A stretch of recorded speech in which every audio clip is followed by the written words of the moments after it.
السلام عليكم يا أهل بيت النبوة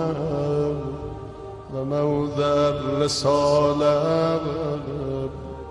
ومختلف الملائكة ومهبة الوحي.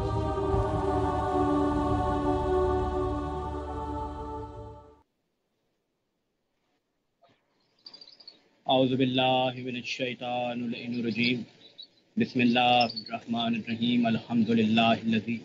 ہدانا لہذا وما كنا لنهتدی لولا ان هدانا اللہ بيده الخیر وهو على كل شيء قدیر والصلاة والسلام والتحیۃ والاکرام علی اشرف الانبیاء والمرسلین وخاتم النبیین سیدنا ونبینا وشفیع ذنوبنا وطبیب نفوسنا وحبیب قلوبنا مولانا ومولد الثقلین جد الحسن والحسین ابی القاسم محمد اللہم صلی علی وأہل بیتہ الطیبین الطاہرین المعصومین المنتجبین المنتخبین المظلومین الذین اذهب اللہ عنہم الرجس وطہرہم تطہیرا ولعنۃ اللہ علی اعدائہم ومنکر فضائلہم وغاصب حقوقہم اجمعین۔ تمام مومنین کرام اور امام حسین ٹی وی کے تمام دیکھنے والے مومنین اور مومنات کو سب سے پہلے تو رمضان المبارک کی برکتیں اور رحمتیں خدا مبارک کرے اور ان کے لیے دعا اور بہت سی دعائیں دیں گے، دعا کے ساتھ کہ پروردگار کا دوبارہ ایسا رمضان اللہ لائے کہ جس میں اس طرح کے حالات پوری دنیا میں آئے، کعبۃ اللہ اور حرمین معصومین کے حرم اس طرح سے مومنین کے لیے مفتوش ہو جائے وہاں پہنچنا۔ تو عزیزان گرامی، اس وقت اور میں شکر گزار ہوں کہ امام حسین ٹی وی چینل والوں کا نے مجھے اس جمال منتظر پروگرام میں شریک کیا، اس عبادت میں شریک کیا۔ پروردگار عالم ارشاد فرماتا ہے سورہ مبارکہ شورى میں کہ وما خلقت الجن والانس الا ليعبدون، کہ ہم نے انسانوں اور جنوں کو خلق کیا ہے عبادت کے لیے۔ یعنی کہ وما، یہ وما بہت اہم ہے، وما خلقت الجن والانس الا ليعبدون، ہم نے انسانوں اور جنوں کو خلق ہی صرف عبادت کے لیے کیا ہے۔ اور جب صرف عبادت کے لیے خلق کیا ہے تو ظاہری بات ہے اب عبادت کے لیے خلق کیا تو اس کا مطلب ہے سب سے اہم کام عبادت ہے۔ اور جب خلقت کی بات عبادت کے لیے ہے تو یہاں پہ معصوم نے تفسیر کی سورہ مبارکہ شورى کی آیت نشان 54 ہے، 54 نمبر آیت نشان۔ تو معصوم اس کی تفسیر کرتے ہیں کہ یہاں لے یعبدون سے مراد لے یعرفون ہے، یعنی کہ عبادت سے مراد معرفت ہے۔ یعنی یہاں جب ناطق قرآن بتا رہا ہے باطن قرآن کے مطلب کہ لے یعبدون سے مراد لے یعرفون ہے، یعنی اللہ نے جنوں اور انسانوں کو خلق کیا ہے معرفت کے لیے۔ جب اللہ نے جنوں اور انسانوں کو خلق کیا ہے معرفت کے لیے تو اس کا مطلب ہے کہ ہر انسان پر اور ہر جن پر، یعنی کہ جو شاہ خدا نے خلق کی ہے اس پر معرفت واجب ہے۔ اور عبادت کا لفظ ہے تو مجھے ایک اور حدیث یاد آ رہی ہے کہ سرکار دو عالم نے ارشاد فرمایا کہ زینوا مجالسکم بذکر علی بن ابی طالب ذکر ذکری وذکری ذکر اللہ وذکر اللہ عبادہ، کہ اپنی مجلسوں کو، اپنی محافل کو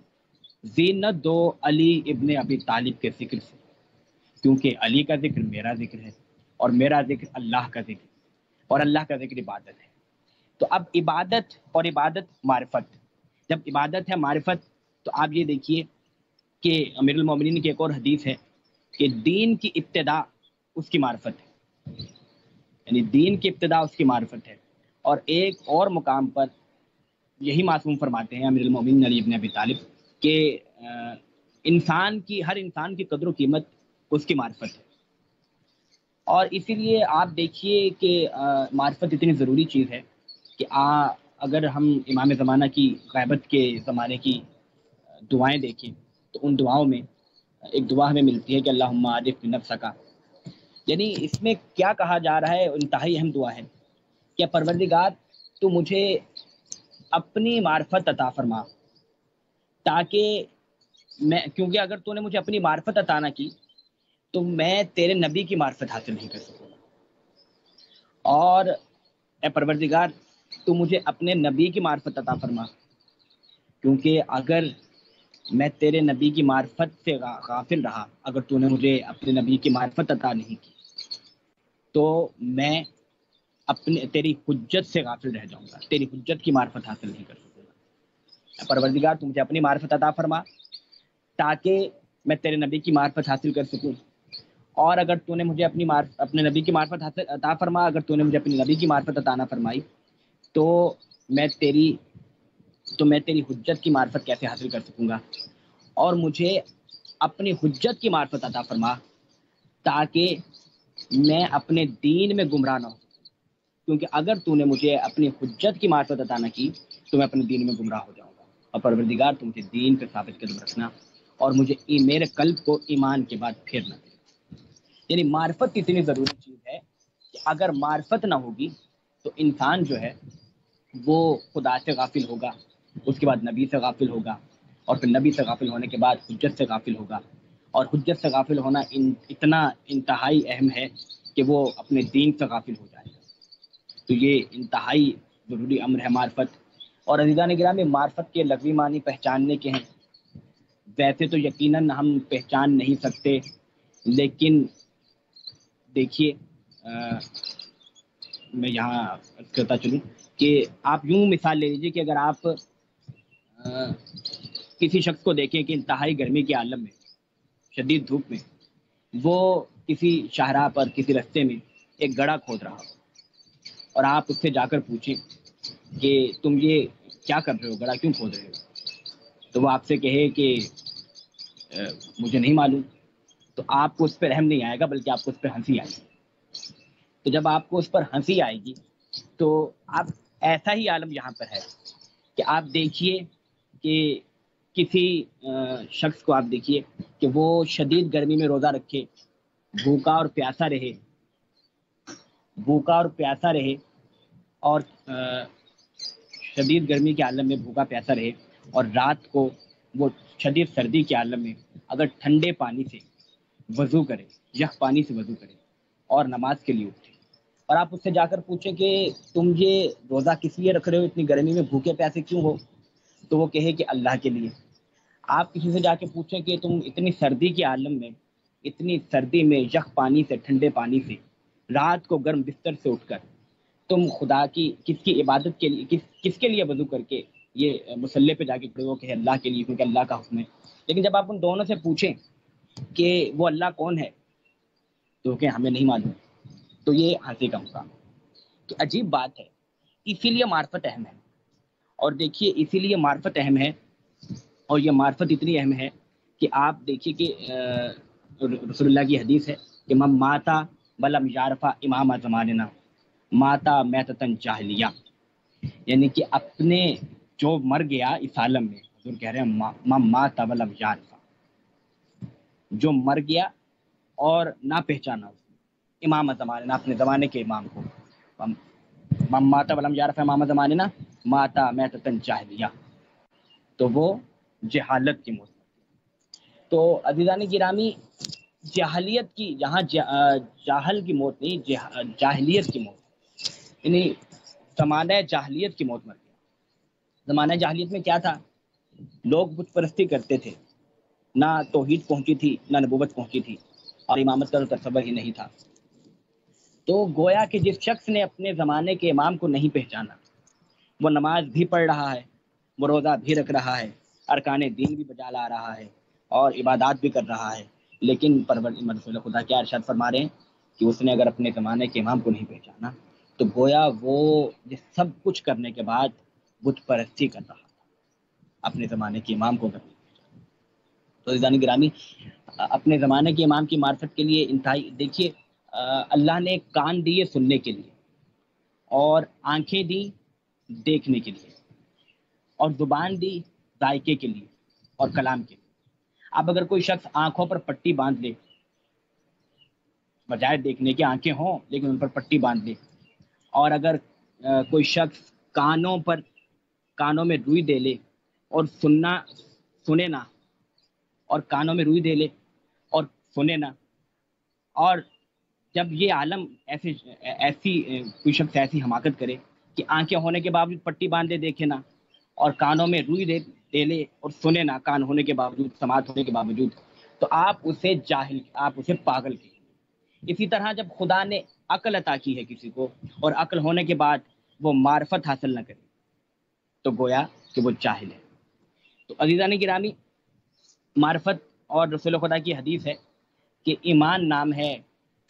معرفت بالقلب کا، اور اقرار باللسان کا، اور عمل بالارکان کا. یعنی کہ ایمان تب تک ثابت نہیں ہوگا جب تک آپ قلب سے معرفت حاصل نہ کریں، اور اقرار اپنی زبان سے نہ کریں، اور اس کے بعد یہ کہ آپ کے ارکان، دین کے ارکان جو ہیں وہ آپ کے دین کے اعمال آپ کے اعضاء و جوارح سے ظاہر ہوں. تو عزیزان گرامی، معرفت امام زمانہ کی انتہائی اہم اور اس وقت ہونی چاہیے. اور جیسا کہ زمانے کے حالات چل رہے ہیں، اور آپ دیکھ سکتے ہیں کہ یقین سب کے مشاہدے میں ہوگا کہ اس وقت ایسے مخدوش حالات ہیں کہ اکثریت علماء، خطباء، ذاکرین اور مومنین کی زبانوں پر یہ بات ہے کہ امام کا ظہور قریب ہے. بالکل ظہور قریب ہو سکتا ہے. اور مجھے بلکہ ایک واقعہ یاد آ رہا ہے، پیش کرتا چلوں کہ جب حضرت یوسف کے لقائے رب کا وقت قریب آیا تو حضرت یوسف نے اپنی قوم کے 80 لوگوں کو جمع کیا. بعض روایتوں میں اس سے زیادہ ہے، بعض روایتوں میں قوم کو جمع کیا. تو حضرت یوسف نے ان کو جمع کر کے کہا کہ دیکھو، میں خدا سے ملاقات کے لیے جا رہا ہوں، اور اب میرے بعد تم پر انتہائی مصائب اور آلام اٹھائے جائیں گے، تم سختیوں میں زندگی گزارو گے، لیکن تمہارے لیے کشائش ایک صورت میں ہوگی کہ عنقریب خدائے وحدہ اللہ شریک لاوی بن یعقوب کی نسل سے ایک قائم کو بھیجے گا، اور وہ تمہارے لیے سختی کے زمانے میں کشائش پیدا کرے گا. اب جب کہ یہ بات ہوئی، اس کے بعد حضرت یوسف کے بعد اللہ تعالیٰ نے عمران کے گھرانے میں حضرت موسیٰ کو بھیجا، اور ایک دام قدرت تھا کہ فرعون کے گھر میں حضرت موسیٰ نے پرورش پائی. لیکن قوم میں یہ بات پھیل چکی تھی کہ ایک قائم آئے گا جس سے ہمیں نجات ملے گی، جو ہمیں سختیوں اور مصائب سے نجات دلائے گا. اور یہ اتنا پھیل چکا، اور بلکہ روایتوں میں ملتا ہے کہ 50 جھوٹے قائم، جھوٹے موسیٰ، لوگوں کو یہ بھی پتا تھا کہ اس کا نام موسیٰ ہوگا اور اس کے والد کا نام عمران ہوگا، تو لوگوں نے اپنا نام عمران اور موسیٰ رکھنا شروع کر دیا تھا. اور حضرت بنی اسرائیل میں 50 جھوٹے دعوے دار موسیٰ ابن عمران کے نام سے پیدا ہوئے، یعنی کہ بنے جنہوں نے خود کو موسیٰ ابن عمران ہونے کا دعویٰ کیا کہ ہم وہ قائم ہیں. لیکن ظاہری بات ہے، حجت کے لیے معجزہ لازم ہے، اور معجزہ کوئی اور دکھا نہیں سکتا، اور وہ کشائش بھی نہیں پیدا کر سکے ان حالات میں. اور پھر ایک وقت آیا کہ اس قوم کے لوگوں نے، جب حضرت موسیٰ حضرت عمران کے ہاں پیدا ہوئے اور اس کے بعد فرعون کے گھر میں پرورش پانا شروع کی حضرت آسیہ کی گود میں، تو اس کے بعد قوم پہ جب اتنی سختیاں تھیں کہ ان کو کاٹے ڈالا جا رہا تھا، اور ان کی عورتوں کو حمل ضائع کر دیے جا رہے تھے، اور انتہائی مصائب کے عالم میں جب وہ قوم تھی، تو ان کے ایک بزرگ عالم تھے جن سے رجوع کیا جاتا تھا. تو قوم نے ان سے رجوع کیا، اور وہ بزرگ عالم جو تھے، وہ فقیہ جو تھے، وہ ان کو لے کر اپنی قوم بنی اسرائیل کو لے کر وہ صحرا میں چلے. اور با ایمان لوگوں کو لے کے جب صحرا میں گئے تو وہاں جا کے انہوں نے مناجات کی اور اعمال بجا لائے. تو حضرت موسیٰ ایک خچر پر سوار ظاہر ہوئے. جب انہوں نے حضرت موسیٰ کو دیکھا اور وہی سب دوش پہ ابا اور ساری نشانیاں اس فقیہ نے دیکھی، تو اس نے کہا یہی اس وقت کے منتظر ہے، یہی اس وقت کے قائم ہے، اور ان لوگوں نے آپ کے ہاتھ پہ بیعت کرنا چاہیے. حضرت موسیٰ نے کہا خدا ان قریب تمہارے لیے کشائش پیدا کرے گا، اور یہ کہہ کے حضرت موسیٰ وہاں سے غائب ہو. اور پھر تقریباً 50 برس کا عرصہ اس دوران میں پھر گزرا. اب سختیاں، اور وہ فقیر جو تھے وہ بھی اس دوران دنیا سے پردہ پوش، روح پوش رہے. اب ایسے عالم میں جب سختیاں مزید بڑھ گئیں تو قوم نے ایک مرتبہ پھر ان فقیر سے رجوع کیا. اور کہا ہم اس بات پہ انتہائی پریشان ہیں اور ہم ان سختیوں میں مزید وقت نہیں گزار سکتے، اور ایک مرتبہ دوبارہ مناجات کریں۔ اور اس فقیر کے ساتھ وہ قوم ایک مرتبہ پھر صحرا میں آئی اور مناجات شروع کی۔ جب مناجات شروع کی تو وہ فقیر کہتے ہیں کہ پروردگار نے وحی کی ہے میری طرف۔ دیکھیے کس پائے کے فقیر تھے کہ انہوں نے کہا کہ پروردگار نے وحی کی ہے کہ 50 برس میں 40 برس میں ہم تمہارے لیے کشائش پیدا فرمائیں گے اور قائم کا ظہور کریں گے۔ جب قوم نے یہ سنا تو کہا الحمدللہ، اتنے کم عرصے میں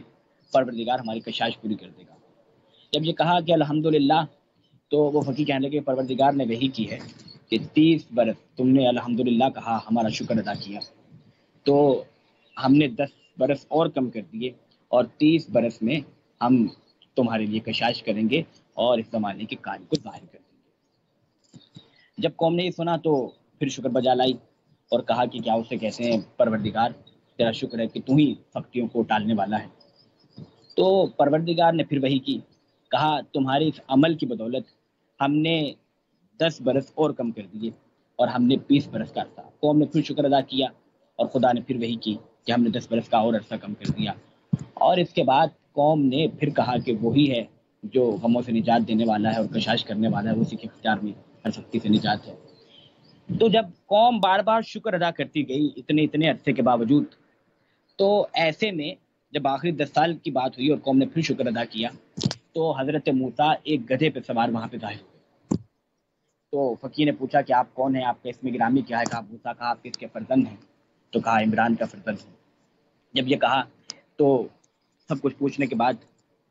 ان قوم نے حضرت موسیٰ کے ہاتھ پہ بیعت کی۔ تو عزیزان گرامی، اس واقعے کے یہاں بیان کرنے کا مقصد یہ تھا کہ معرفت کے ساتھ شکر پروردگار۔ دیکھیے اگر ہم آج اپنے زمانے کے امام کی غیبت کا زمانہ،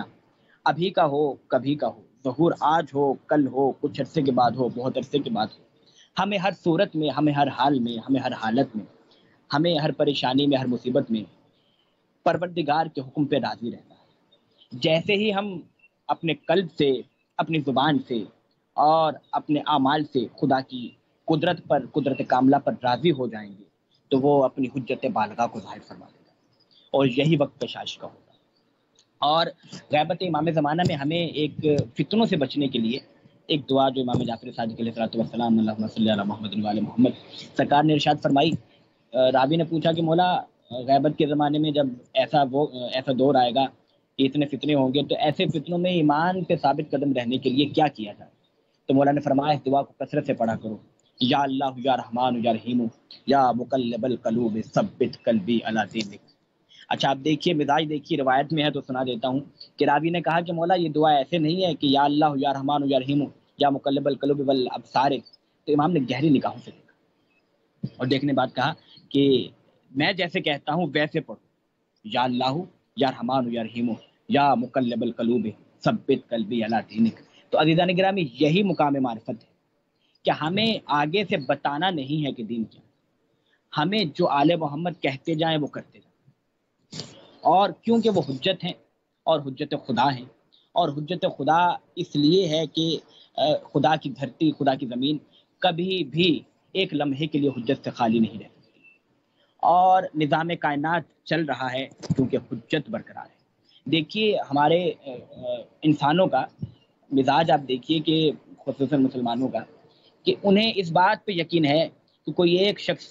گمراہ کرنے کے لیے، کوئی ایک ایسی ہستی جسے ابلیس کہا جاتا ہے وہ گمراہ کرنے کے لیے تو موجود ہے۔ یعنی کہ اگر کہا جائے تو ان کو غیبت شیطان پہ یقین ہے لیکن غیبت نمائندہ رحمان پہ یقین نہیں ہے، اس کے اوپر اعتراضات ہوتے ہیں۔ اور یہ تو ابھی 1400 برس کی بات ہے، بلکہ 1200 برس کی بات ہے۔ شیطان تو جب سے آدم تھے تب سے شیطان کا غیب دنیا مان رہی ہے، لیکن رحمان کے نمائندے کا غیب ماننے میں یہ اعتراضات کی۔ تو عزیزان گرامی یہ اعتراضات بالکل نہیں ہونے چاہیے، اور ایسے میں اپنے ایمان کو ثابت قدم رکھنا چاہیے،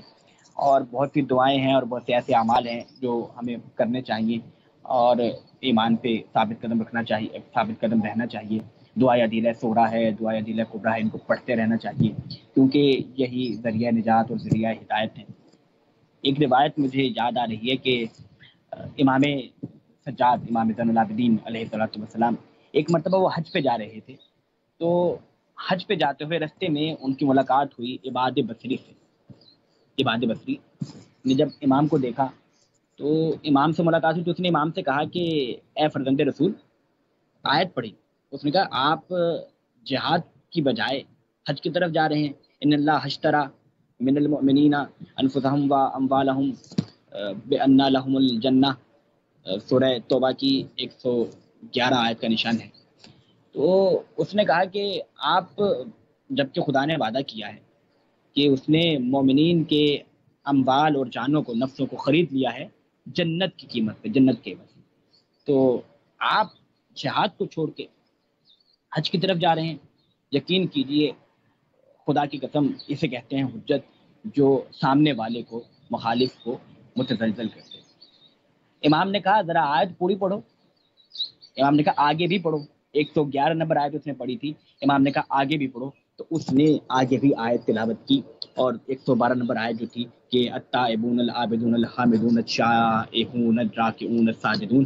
تو پروردگار عالم ارشاد فرماتا ہے کہ وہ لوگ جو توبہ کرنے والے ہیں، وہ لوگ جو عبادت کرنے والے ہیں، وہ لوگ جو حمد و ثنا کرنے والے ہیں، اور کیا اسے کہتے ہیں، رکوع کرنے والے ہیں، سجدہ کرنے والے ہیں، اور وہ لوگ جو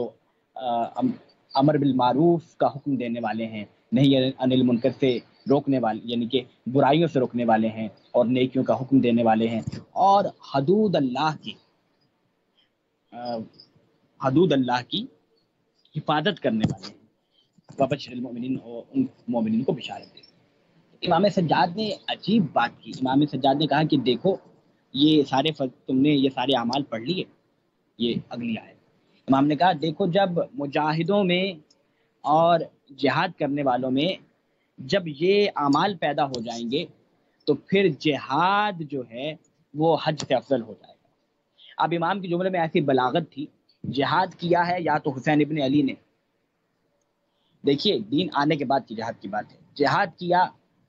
حسین رسول اللہ کے بعد، جہاد کیا حسین ابن علی نے، اور اس کے بعد جہاد کریں گے امام زمانہ۔ یعنی امام سجاد نے بتا دیا کہ یہ ساری خصوصیات، کہ وہ عبادت بھی کرتے ہوں گے، توبہ بھی کرنے والے ہوں گے، عبادت بھی کرتے ہوں گے، سجدہ بھی کرتے ہوں گے، رکوع بھی کرتے ہوں گے، حمد و ثنا بھی کرتے ہوں گے، اور نیکی کا حکم بھی دیتے ہوں گے، برائی سے روکتے بھی ہوں گے، اور دین کی حدود اللہ کی حفاظت بھی کرتے ہوں گے، اور ان کے لیے بشارت بھی ہے۔ یا تو حسین ابن علی کے اصحاب اور انصار میں یہ بات تھی، یا ہمارے آنے والے قائم جو جہاد کریں گے ان کے انصار و صحاب میں یہ ساری خصوصیات پائی جائیں گی۔ اور جب اصحاب میں، جب انصار میں، جب مجاہدوں میں یہ تمام کی تمام خصوصیات پائی جائیں، اس وقت جہاد زیادہ اہم ہو جائے گا دین کی باقی عبادات سے۔ لیکن جب تک یہ خصوصیات نہیں ہوں اس وقت تک دین کی عبادات، حج، عمرہ، یہ چیزیں زیادہ افضل۔ دیکھیے اس کا مطلب ہے کہ ہمیں امام زمانہ کے انتظار میں اپنے کردار کو سنوارنا ہے، اپنے کردار کو بنانا ہے۔ یہ سورہ توبہ کی جو 112 نمبر آیت ہے، اس کو اپنے کردار میں سمونا ہے تاکہ ہم امام کے لشکر میں شامل ہونے کے قابل ہو جائیں۔ اور ایک اور بات کہ امام جعفر صادق علیہ السلام سرکار فرماتے ہیں کہ غیبت امام زمانہ میں دعائے عہد کو زیادہ سے زیادہ تلاوت کرو، اور ایسی دعائے عہد ہے، دیکھیے کہ اس کے فضائل میں امام صادق فرماتے ہیں کہ دعائے عہد جو شخص روزانہ صبح بعد فجر پڑھے 40 روز تک، تو وہ شخص اگر اپنی حیات میں مر جائے، کہ امام زمانہ کے ظہور سے پہلے مر جائے، تو پروردگار اسے قبر سے اٹھا کر امام زمانہ کے انصار میں شمار فرمائے۔ تو عزیزان گرامی، اگر امام زمانہ کے انصار میں شامل ہونے کی حسرت ہے تو یقیناً ہمیں ان چیزوں پہ توجہ دینی چاہیے، اور ہمیں دعائے عہد زیادہ سے زیادہ پڑھنی چاہیے، اور خصوصاً حدیث قصہ کو بھی ہمیں پڑھنا چاہیے۔ حدیث قصہ دین کا مکمل خلاصہ ہے، جیسے قرآن کا خلاصہ سورہ حمد میں ہے، اسی طرح پورے اسلام کا خلاصہ، پورے سیرت اہل بیت کا خلاصہ حدیث قصہ میں ہے۔ اور ہمارے اسی امام کا فرمان، حجت امام زمانہ کا فرمان، اپنا فرمان ہے کہ مولا فرماتے ہیں کہ جہاں پہ حدیث قصہ کی تلاوت ہو رہی ہو وہاں میں خود آ کر بیٹھ جاتا ہوں۔ تو عزیزان گرامی، اتنی زیادہ حدیث قصہ کی تلاوت کیا کریں، اور حدیث قصہ جہاں تلاوت ہو رہی ہو وہاں بیٹھ کر سنا کریں، گھر میں اس کی محفل منعقد کیا کریں، کہ جہاں کہ اتنی دفعہ ایک فرش پہ اپنے امام کے ساتھ بیٹھے کہ خدا کبھی تو آنکھوں سے پردے ہٹا دے، اور آپ کو پتہ چلے کہ آپ کے ساتھ فرش پہ کون کرتا ہے۔ اور عزیزان گرامی، وقت یقیناً کامل ہونے کو ہے، اور دیکھیے گا کہ حدیث کسا اتنی اہم ہے، اور بلکہ جو صلوات ہم پڑھتے ہیں اسے بھی کامل پڑھا کریں۔ یہ بھی امام صادق علیہ السلام کی حدیث ہے کہ صلوات کو کامل پورا پڑھا کرو۔ اللہم صلی علی محمد و آل محمد وعجل فرجہم، سرکار نے فرمایا جو اپنی حیات میں، اپنی زندگی میں امام زمانہ کی خدمت کا شرف حاصل کرنا چاہے، کوئی صلوات کو زیادہ سے زیادہ پڑھے۔ اور عزیزان گرامی، اس دعائے مبارکہ آپ کو یقیناً بہت زیادہ مل جائے گی جہاں بھی امام زمانہ کی کتاب دعاؤں کی کتابیں ملیں، کتابوں میں دعائیں کے باب ملیں، وہاں پہ یہ یمن ظہر جمیلہ اور یہ دعائیں فرض بہت ہی زیادہ مدثر ہے، اور اس کو آزمایا گیا ہے، اس کو زیادہ سے زیادہ پڑھنا چاہیے، تلاوت کرنا چاہیے۔ اور اسی کے ساتھ ہم اختتام کریں گے انشاءاللہ باتوفیق الہی بتائی محمد دعائے یا من اظہر الجمیلہ، بسم اللہ الرحمن الرحیم، یمن اظہر الجمیلہ وستر القبیحہ، یمن لم یؤاخذ بالجریرۃ ولم یہتک السترہ، یا عظیم العفو، یا حسن التجاوز، یا واسع المغفرۃ، یا باسط الجدین بالرحمۃ، یا صاحب کل نجوى، یا منتہا۔ اللہم صلی علی محمد و آل